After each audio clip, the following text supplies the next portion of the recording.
In the main, a narrative text of a literary work can be subdivided into narrator's discourse or author's discourse and character's discourse.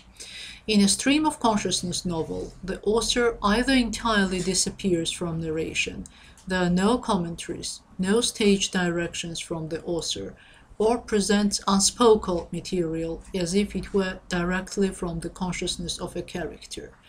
The aim of stream of consciousness writers is to depict imagined inner lives of their fictional characters. A stream of consciousness novel is concerned with depicting psychological state of a character, more precisely his or her mental and spiritual existence, which provides access to a character's thoughts as if the reader were getting live report from character's mind. However, character's discourse is usually of various types in stream of consciousness fiction.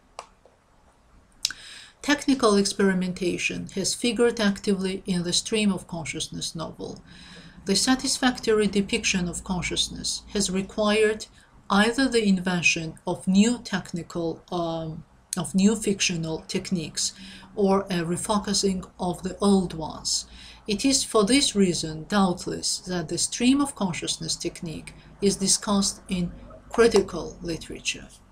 This has unavoidably led to confusion, since the techniques for presenting stream of consciousness are greatly different from one novel to the next. Narrated silent, unuttered character speech is most often composed of a variety of speech types, including narrated stream of consciousness, quoted stream of consciousness, psychonarration, free indirect style, interior monologue, soliloquy, inner voice, internal speech, etc. And now about stream of consciousness and psychological novels. Stream of consciousness literature reveals essential difference from those psychological novels concerned with psychological aspects of characters. For example, the novels written by Henry James reveal psychological processes in which a single point of view is maintained so that the entire novel is presented through the intelligence of a character. By this, since they do not deal at all with pre-speech levels of consciousness, are not defined as stream of consciousness novels. There is a contrast, and it is determined by the difference in psychological focusing. In short, the stream of consciousness novelists were like the naturalists trying to depict life accurately. But unlike the naturalists, the life they were concerned with was the individual's psychic life. Thus, stream of consciousness fiction is concerned, as Humphrey states, with psychic existence and functioning, internal man, depicting inner states of a character, his or her consciousness. Stream of consciousness writing aims to provide a textual equivalent to the stream of a fictional character's consciousness.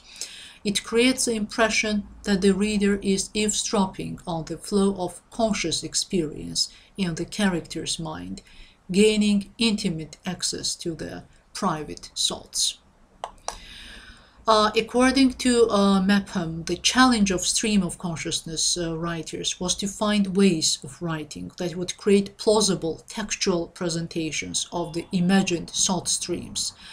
It involves presenting in the form of written text something that is neither entirely verbal nor textual.